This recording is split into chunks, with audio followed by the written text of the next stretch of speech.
Molly Martens marked the end of her participation in a forthcoming Netflix documentary on the brutal killing of an Irish widower by paying a visit to the Tennessee theme park of Dolly Parton. Miss Martens visited Dollywood, a theme park based at Pigeon Forge in Tennessee, which was established by the country music star and is now one of the most popular resort attractions in the South. Miss Martens and her father Tom, a retired FBI agent, were convicted in 2017 of the second-degree murder of Limerick businessman, father of two and widower Jason Corbett.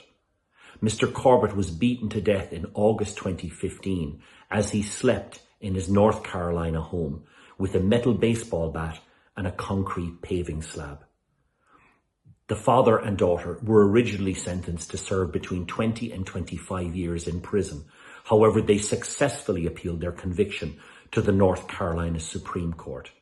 Subsequent judicial proceedings resulted in October 2023 in a plea bargain deal being agreed between Tom and Molly Martens and North Carolina prosecutors.